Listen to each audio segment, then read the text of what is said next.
Welcome to Cuba Analysis Podcast. We've decided to call this interview as quickly as we could to really reflect and report on events that are happening, very dramatic events in Venezuela. And we have invited to join us a very good friend and comrade, Ana Maldonado, who is in Caracas, and she's just got to us from a huge march which is taking place in Caracas. So we hope you'll tell us a bit about that. But really, it's been extremely difficult to get verifiable information about what's happening, facts on the ground. So we're so pleased that Anna's here. Anna is a sociologist, and she's also the international relations coordinator for the Francisco de Miranda Front, which is a national Chavista movement. And she's a member of the Venezuelan chapter of the ALBA Movements. That's the Bolivarian Alliance for the Americas. So, Anna, can you just start by telling us briefly about yourself and your multiple contributions to the Bolivarian Revolution? I should also mention that I met Anna and I worked with Anna back in 2013 when Anna was the vice minister of the communal economy and invited me to go and take part in some discussions in Venezuela, which was an amazing experience. Really gave me an insight to the process. So Anna, over to you.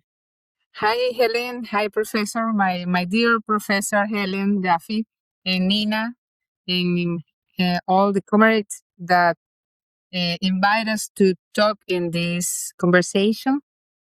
Yes, as Helen says, I am sociologist and I the coordinator for the international relations of Francisco de Miranda Front. This organization was founded by commanders Chavez and Fidel in another difficult time, back in 2002, when Chavez was the president of the Venezuela, and the United States made a coup in our country. Both the commander Chavez and Fidel thought about the necessity to found an organization that carried out the multiple tasks of the social missions in our country, like health missions, like the identity missions, and literacy missions. Because we had a huge social debt in terms of the healthcare, in terms of the education, and we needed at that time an organization that allowed to make a bypass of the bourgeoisie liberal state. And Commander Chavez and Fidel founded this Francisco de Miranda Front. We are social fighters that studied in Cuba, in La Habana, basics of the social or grassroots community work to really go deep into the communities to do all these tasks. This is our main missions, our main goals in our organization. Of course, the three pillars of a revolutionary organization: education, popular education, organization, and mobilization. Thank you, Anna. So just to bring us up to date, yesterday on January 3rd, we woke up to the news that U.S. military forces had attacked Venezuela, bombing several cities and kidnapping President Nicolas Maduro and his wife, Cilia Flores. Can you tell us about your experience of the attack? What do you and others, what do you know, and what did you do? Well, as you better know, since the 1st of September, we have a military presence in the Caribbean. And we have experienced that our president called the political of maximum pressure. On behalf of that, we have been in maximum preparation in all the fields of the political and social fields of our militants, and also that we call the method of resistance revolutionary tactic. Excuse of my English, but is the method of the resistance and revolutionary tactics. That is the preparation in all the campus, the fields of our daily life. That 2 nights ago, at 2 a.m., we were attacked by the U.S. military.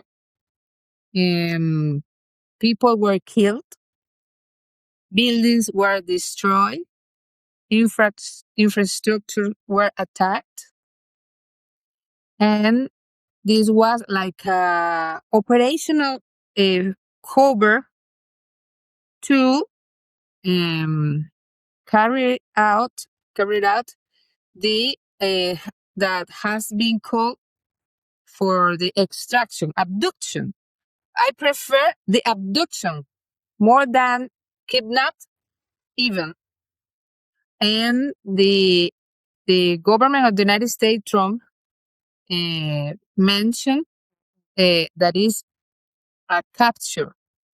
But this is a misunderstanding, because our president is a legitimate president of our country, and it was abducted because, as Trump has said, not only our resources, but our land, our population, and our president, he thinks that belong to him.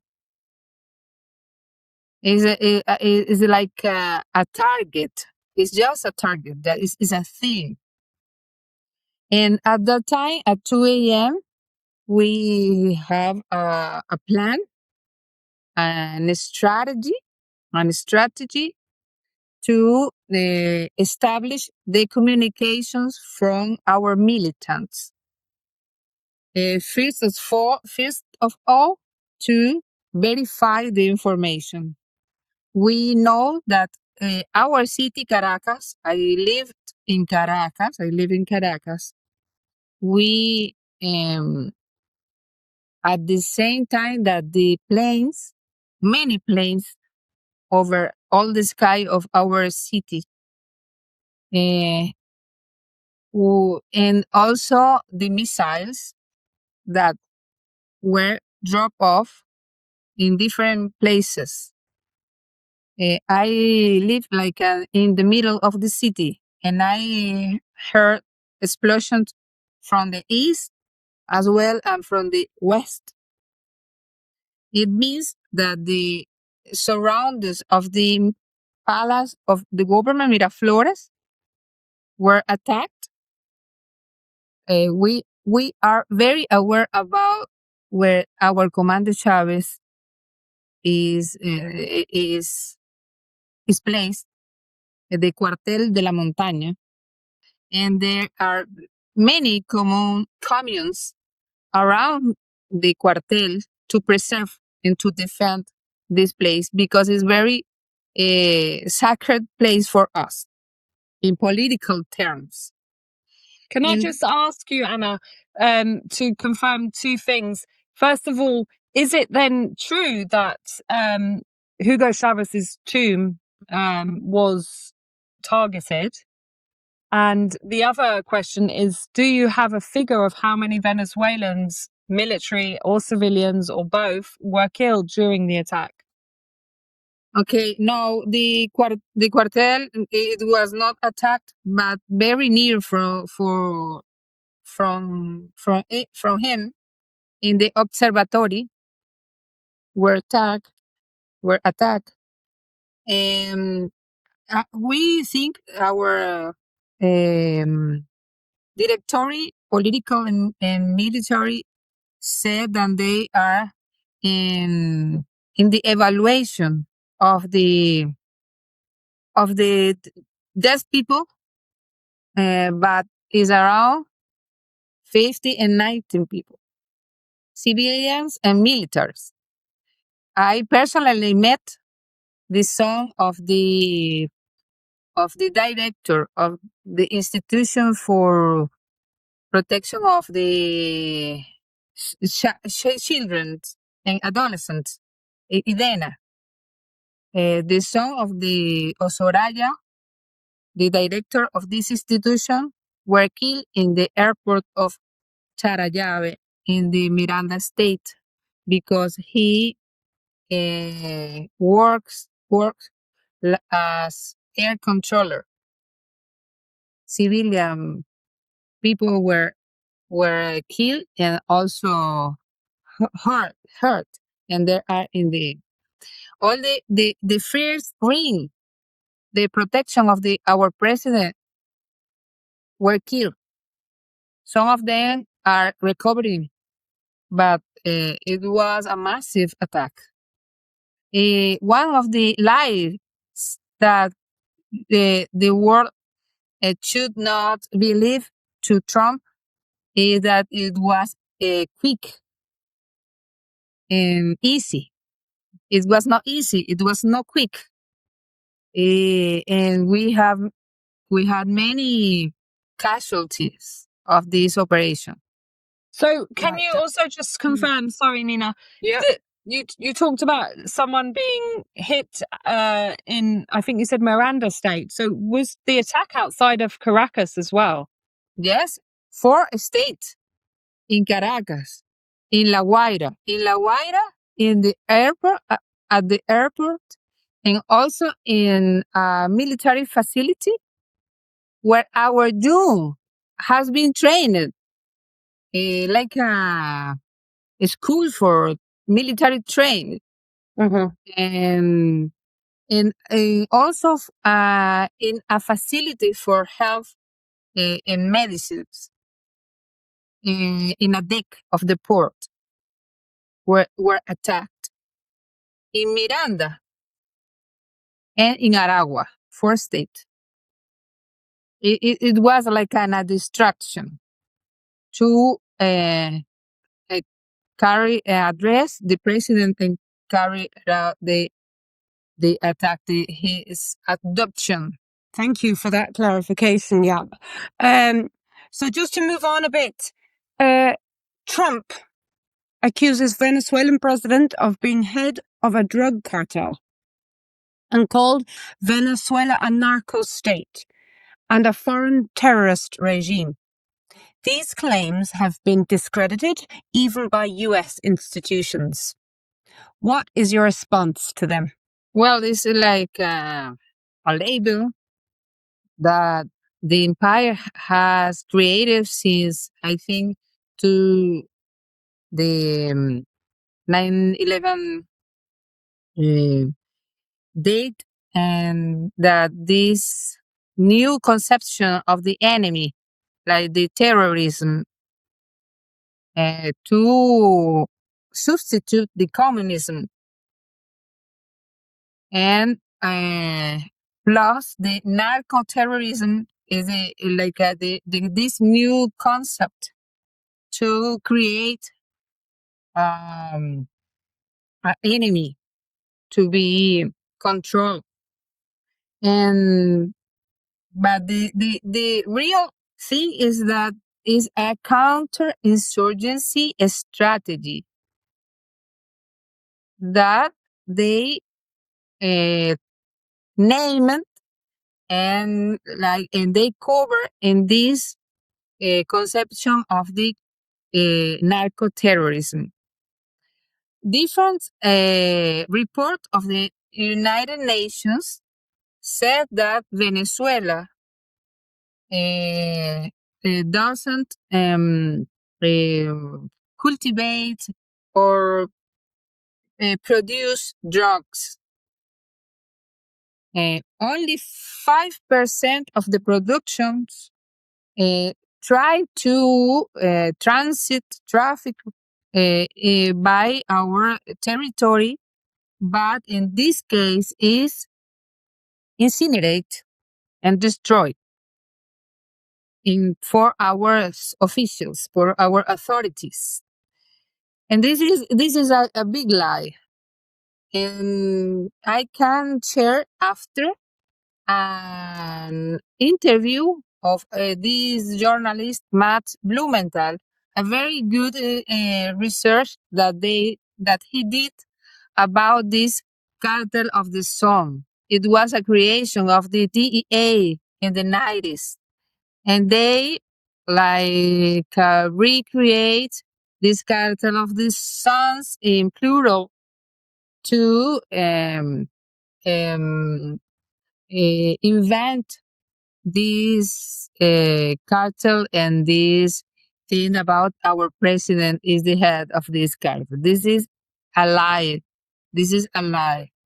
Can I just say, for the benefit of our listeners, that the DEA you refer to is the United States Drug Enforcement Agency. Yes, Drug Enforcement Agency. And it was a cover operation that the Drug Enforcement Agency did in the 90s. And they create this cartel of the sun. And in this very famous interview program called 60 Minutes, they talk about very extensive about this situation with all the details. I can share this link for the audience, for your audience to go deep into this information because it's very useful.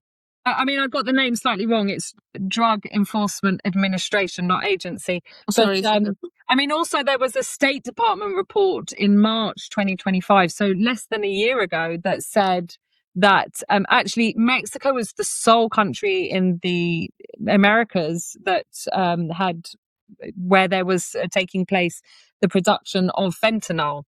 Fentanyl is this synthetic opioid which has been killing an alarming number of people in the United States. It's slightly less than 100,000 this year, but it was over 100,000 the year before.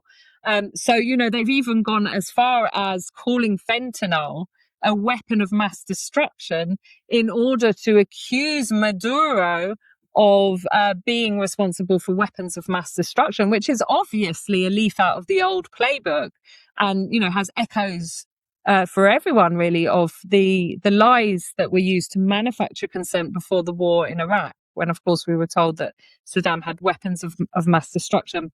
But moving on now to discuss Trump's narrative, and, we're so pleased that you're here to help to clarify certain things, because he gave a rather extraordinary press conference yesterday, which is the 3rd of January, hours after the abduction, as you called it, of Maduro and his wife from Venezuela. And he made several dubious claims, which even, normally spineless US journalists have been questioning. So, for example, he stated that Marco Rubio and Pete Hesquith were working with a team in Venezuela and would designate a new government. He also claimed that Venezuelan Vice President Delcy Rodriguez had told Marco Rubio in a long conversation they had, and this is a quote, "We'll do whatever you need." He added subsequently that she didn't really have a choice.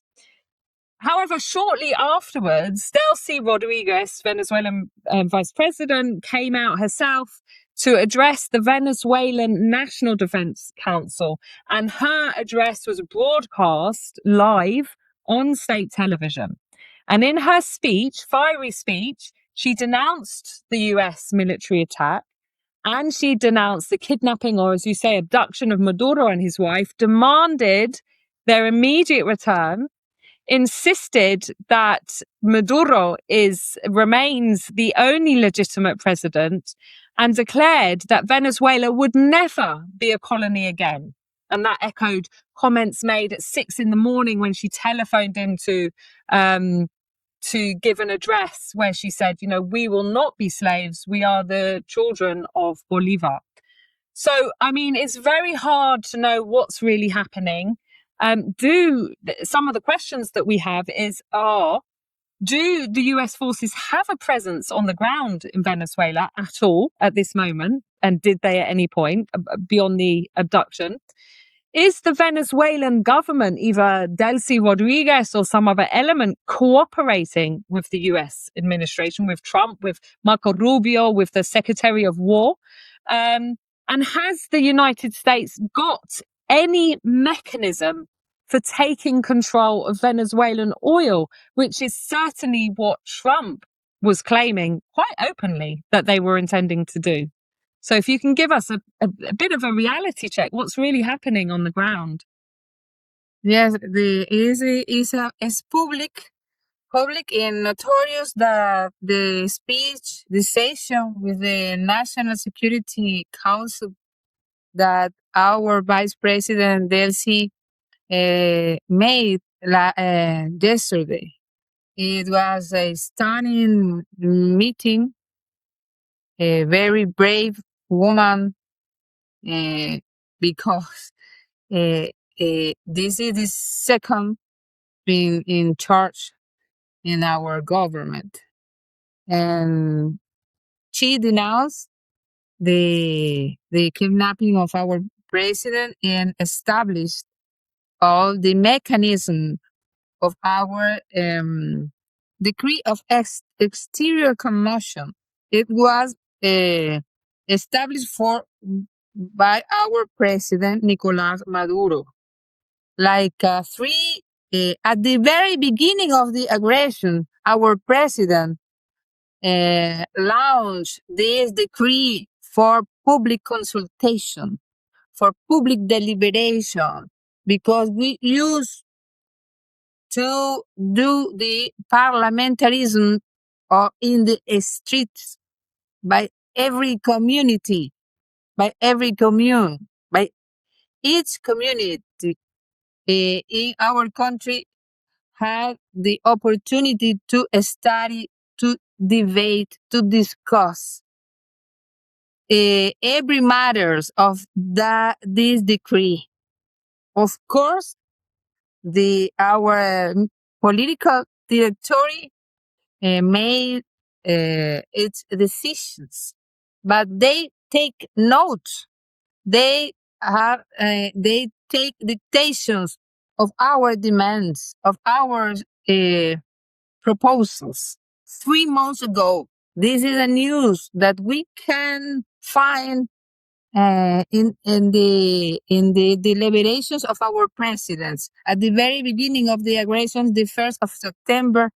It was a very good international press conference where our president Nicolas Maduro said we are in front of 3 different scenarios. Operations of false flag. One of the ships is going to put out of service, and our president said it is the opportunity to make a false flag operations, and this ship is going. It could be attacked, and they denounce that we did that, and this will be the opportunity. This could be the opportunity to attack in response. Well, for anyone who thinks that sounds far-fetched, should look at something that was fought up by, the Joint Chiefs of Staffs of the United States in 1962, Operation Northwards against Cuba, where they had a whole set of proposals to blow up civilian airplanes, to set off bombs in the United States and blame Cuba and Fidel Castro and the leadership of Fidel Castro, and to use that as a pretext to invade. So fortunately, that operation was not signed off. But obviously, there is a long history of these sorts of operations, covert operations, and manufacturing consent. Yes, this is marked. The press conference of our president, the 1st of September, was erased of his YouTube channel, but we can share for the presidential press for another channel like Iguana TV to recover that press conference. It was smart. His explanation about all the scenarios that we were going to face. The other, since it was his abduction, and of course the psychological pressures to produce divisions in our people, and it didn't happen. It's, and but I the other thing is that our vice president has followed every orientations of our president. They make this project of decree, and this schema, this schedule, they launched to all the people, and all that our vice president has done is based on our president's orientations, and that the people on the ground also give to this decree. This is important. It's very common for us when we listen to her yesterday establish this National Security Council, that it was successful in terms of the unify all that could be unite in our country. It's a Vietnamese principle that the President Maduro took to put in this difficult moment, in this difficult conjuncture, that we need all the patriotic force to prevent the war and preserve the peace. So just going back to my specific questions, if you could just give us very short, maybe yes or no answers. Do the United States forces have a presence in Venezuela on the ground? I think there are mercenaries outsourcing these forces that we have faced in another moments, like in 2020, like Gedeon operations. We also have an interview realized by Max Blumenthal and Jordan Goudreau, and they gave a lot of details about these Gedeon operations. These Gedeon operations, it tried to make an incursion in our coast in 2020, and I think there are mercenaries, and because of that, our president included in the schema of the maximum preparation, and we are prepared to face these forces. Okay, so but there's the first thing is the social intelligence. We are aware that the first step is to identify the changes in our territories, in our communities, in our streets. New people that establish as a new vendor, and we have the mechanisms to verify if these people are our forces or any people, or are covert agents. So at the moment, there is no territory in Venezuela which is taken over overtly by US troops wearing their uniforms. No. Okay. And is the Venezuelan government cooperating with the United States administration, as No. Trump implied? No. No, So Rubio no. doesn't have a team that he's set up with Delcy Rodriguez or other members of the no. Okay. And does the United States have a mechanism for taking control of Venezuelan oil? No. Okay. Only if they insist and steal our ships, oil ships in the Caribbean, like they do in. But right now, they do not have direct control over the production of Venezuelan oil nor its exportation, because Trump was talking about how they were going to sell Venezuelans oil to people and so on. In 2021, we used to call the sanctions as the war of the sanctions, right? The blockade. In 2020, we start to sell oil to Chevron. And there is a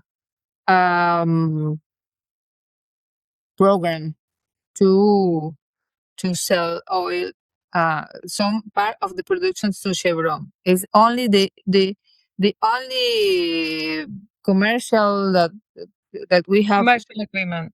commercial agreement that we have with an American US company.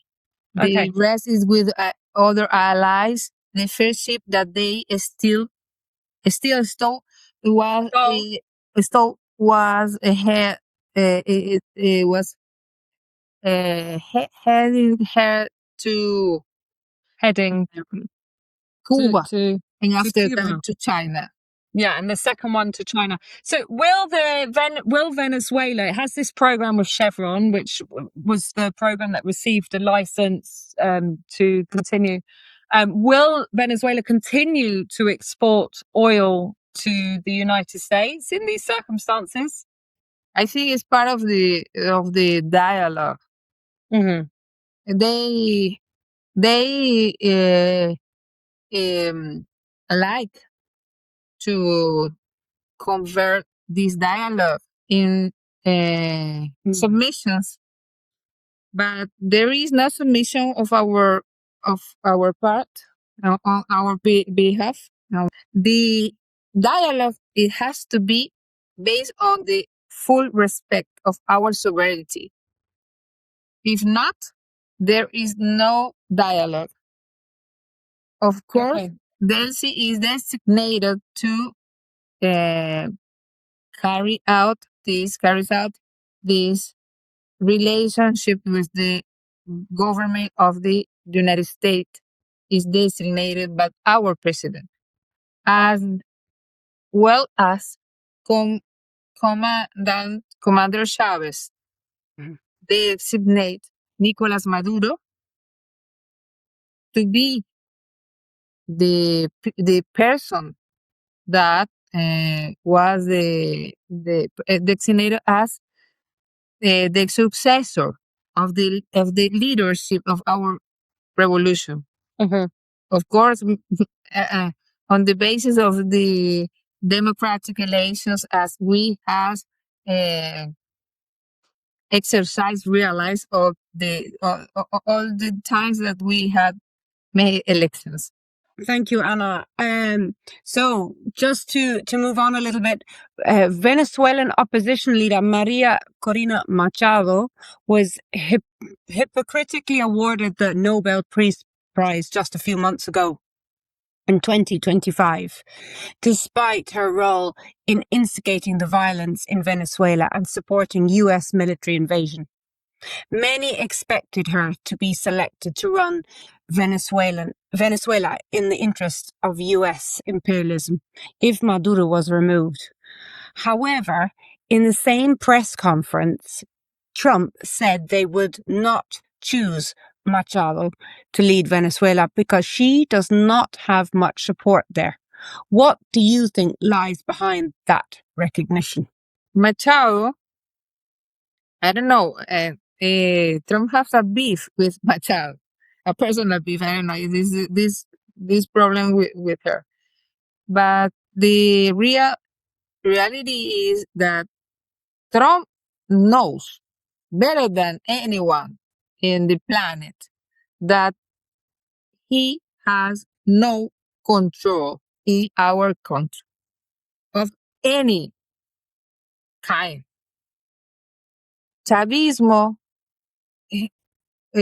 has, our government has the political, economic, and social, cultural control of our country.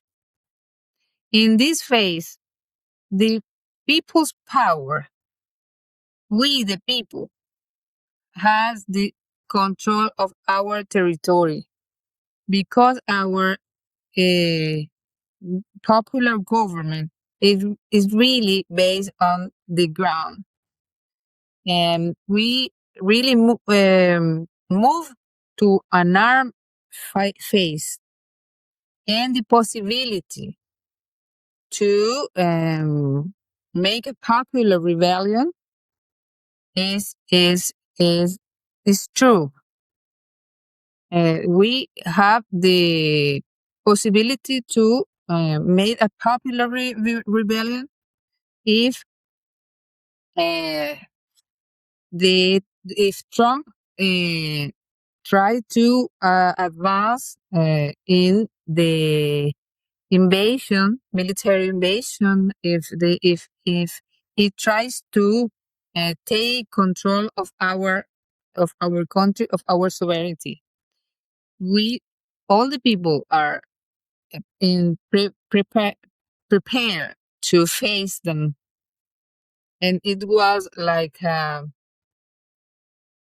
really a situation. But we are going to fight. We're going to struggle because we are not going to lose the power, the control of our country. And this is the situation. Maria Corina, Trump knows that she has no possibility to guarantee anything here. Nothing. She has a huge laboratory of propaganda to say that they has people here. But if you come here to you could see a country in peace, of course, in with tensions, with a post-traumatic shock, but something that we has been analyzed today in our Venezuelan chapter of ALBA movement is that the Venezuelan people is used to high levels of pressure, and is amazing. I think that we have like a mechanism to put some things aside and continue to mobilize and to go to a march, to go to a concentration, to build a strategy under these pressures. But this is the situation here in Venezuela in this moment, at that moment. Maria Corina has no mass support. No, she is out of the country. But she has offered our country to the transnational corporations. She blamed our country as a sexy thing that could be penetrated by the transnational capital. It was a shame, really a shame. It's only that she had at that moment. Yeah, I mean, she came out on an interview on US media and she was practically selling the country and saying how much money the US corporations could make out of it. Moving on, you talked about, the response of the Venezuelan people if there is an attempt to take the country. And I think, it would be fair to make a comparison to a sort of Vietnam style war, because obviously, the United States military has such overwhelming military might. Venezuela can't compete with that, but it could bog down US forces in that kind of protracted and very bloody war that took place in Vietnam. But I mean, we desperately hope it doesn't come to that, and we hope that some of the damage that the US has done can be prevented and reversed. What has been the role of Venezuela's National Defense Council? You've touched on it, but also in terms of the popular response. I believe that in 2025, last year, as the US was stepping up its aggression, some 8 million Venezuelan civilians voluntarily joined the Bolivarian militias. So what has been and what will be their role in this current context? Since the 2 of September, 8 million people voluntarily went to the Bolivar squares in all over the country to sign voluntary to join this Bolivarian militia. As you better know, the Bolivarian armed forces in Venezuela is composed by 5 components: Army, Navy, Guard, National Guard, and Bolivarian militia. But this 8 million is different. Is civilian. Is popular movements, social organizations of mothers, of grandmothers, of disabled people, of workers, of youth, environmentalists, different fields of the society that voluntarily went. Myself did again and again, because we signed also when the executive order of Obama back in 2015 to reject that order. In this case, we signed to join the Bolivarian militia. What is the difference? Our president said, if something happened to me,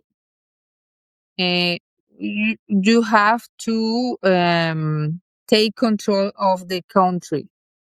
Every one of you will be Maduro, will be the president people. And the other thing is we have to go deep into the communal government of transition to socialism and to go to another phase. And we start yesterday, few hours later to the attack, to start different operations to arm the people, these voluntary people. And we are in a different phase right now. The time arrived, and we are prepared to. But I also to say that this Vietnamese style is because in the most revolutionary way. It means that everybody has to know where is the water supplies, food supplies, where we are going to attend the hurt people. We're going to heal the hurt people, to evacuate the children, to isolate the vulnerable people. All these kind of things is a revolutionary way and inspire in this Vietnamese Example. Yes, It sounds very close to Cuba's civil defense system as well. exactly. Yes, it is.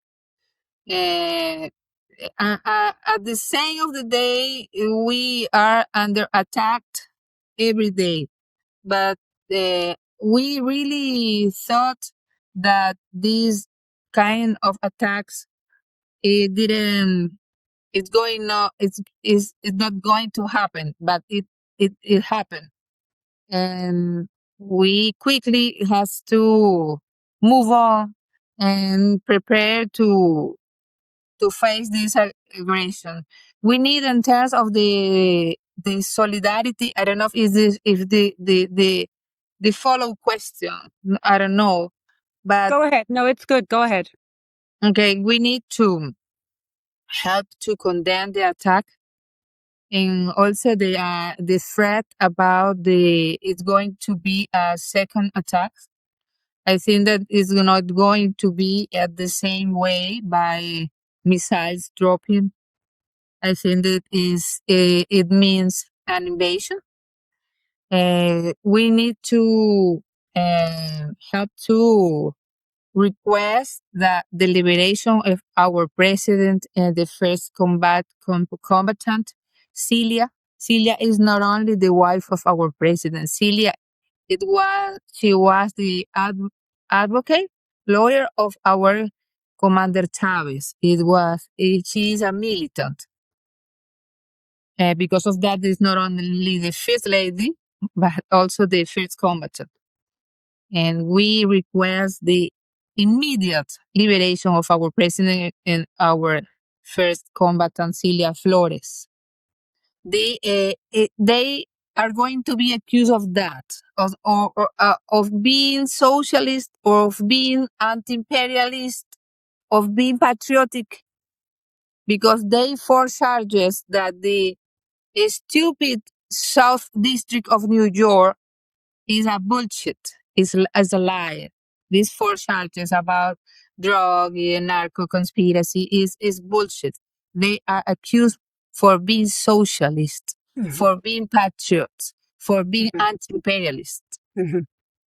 We need help to defend our sovereignty, to help us to continue our Bolivarian project, to spread to the world that we are in unity of the people, government, and armed forces.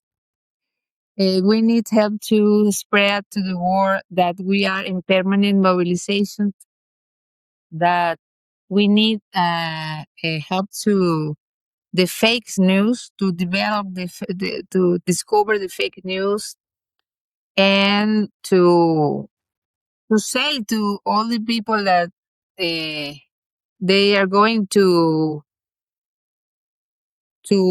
try coup in Burkina Faso.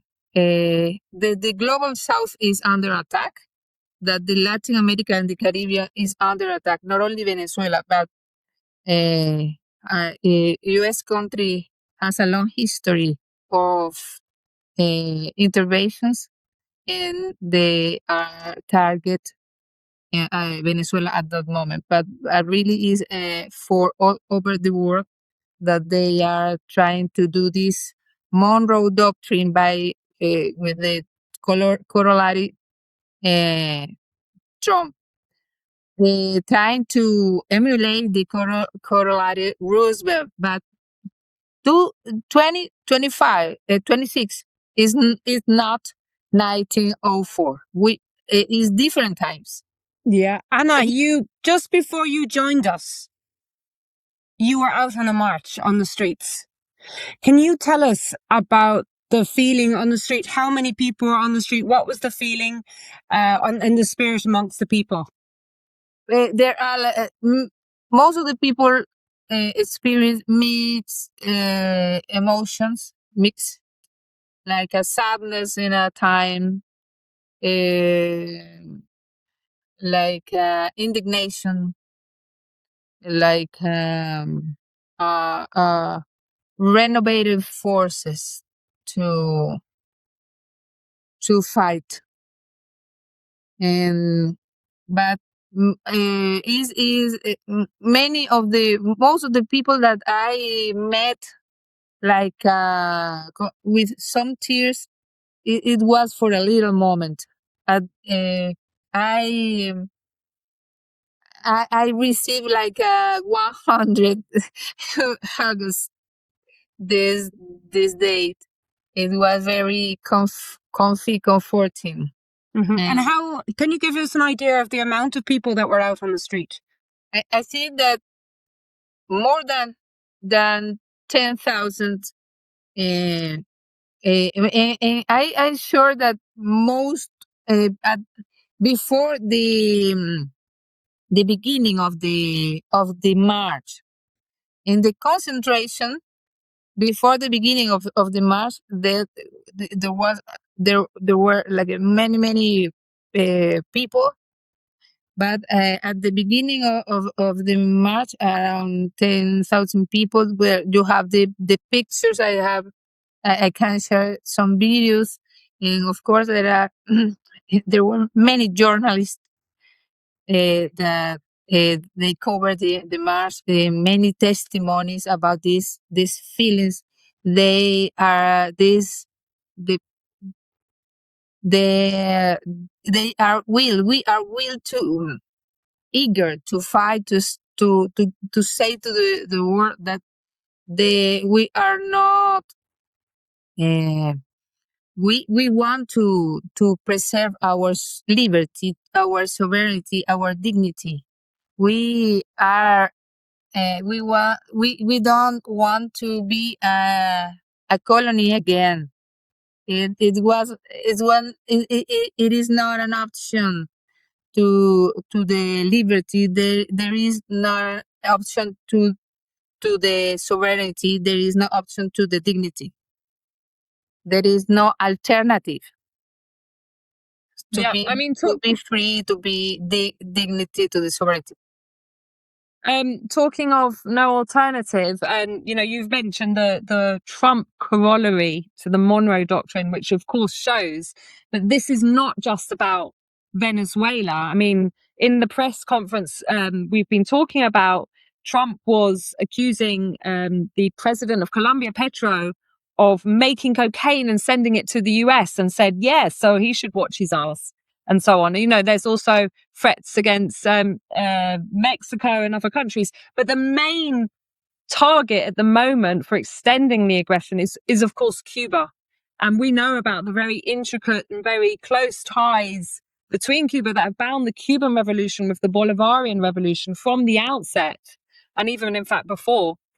So, I mean, what can you tell us about that? What is the implications of this action in Venezuela for Cuba? Because, of course, we're Cuba Analysis, and a lot of our watchers are quite focused on and interested in Cuba.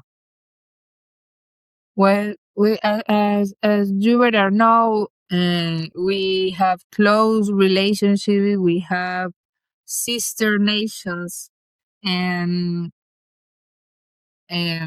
all the situation about the old ALBA program is made by the seed of this close relationship between Cuba Cuba and Venezuela.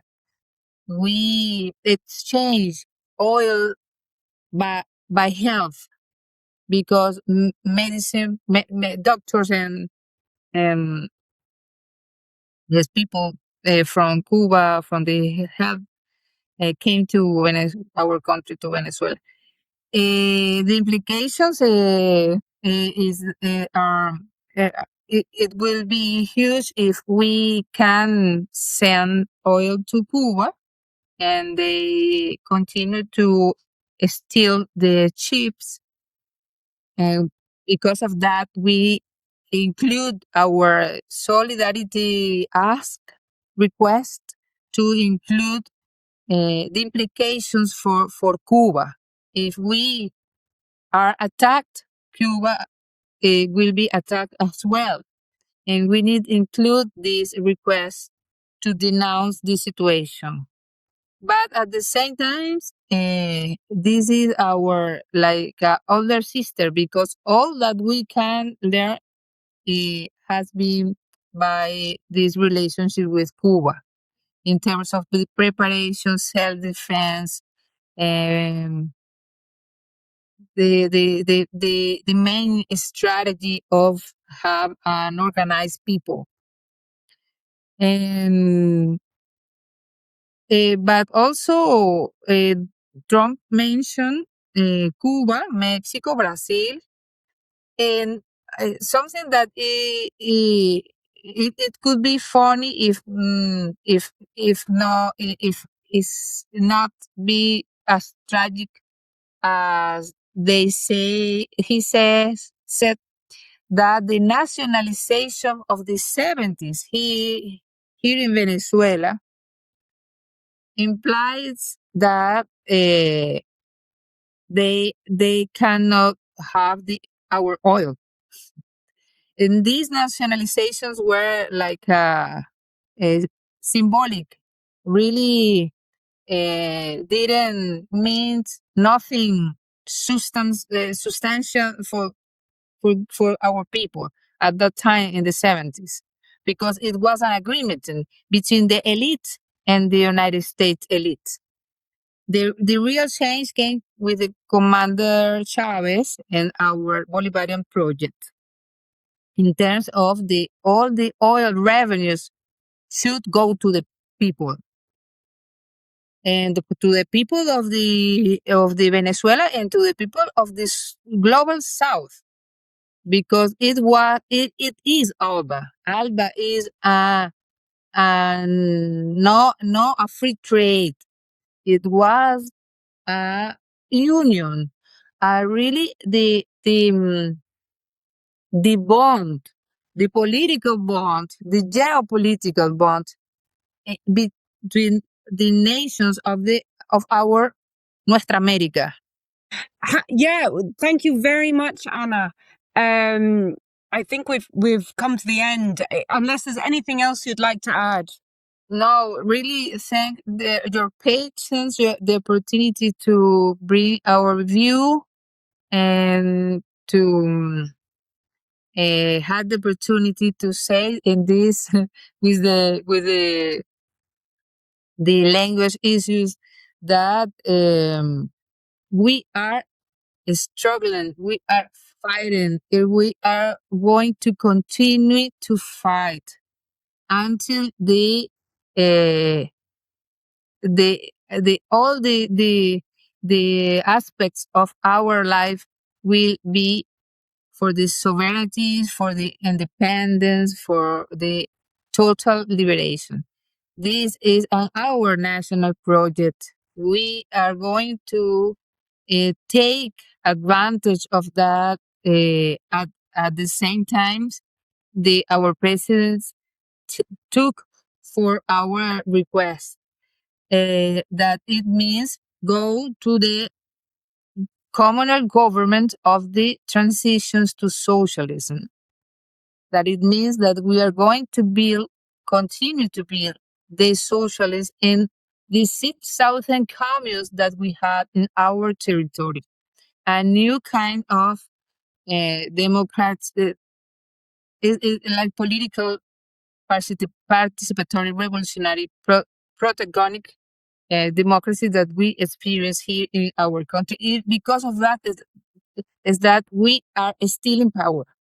I think the most important takeaways from this interview are letting people know that the Venezuelan masses don't accept the abduction of Maduro, don't accept regime change, and are on the street ready to fight. As you said, the Bolivarian militias are being armed, the national defense is being rolled out, and, you know, this is not the end of the story. And you've also pointed out how this is a regional threat and called on people around the world to join, express solidarity, and denounce what's happened, and also show support. So it's been fantastically important. We're going to get this out as fast as we can with our small team. But thank you very much. Obviously, we'll be thinking of you and all the comrades in Venezuela. Stay safe, staying in contact with us, and solidarity. Thank you. Thank you so much.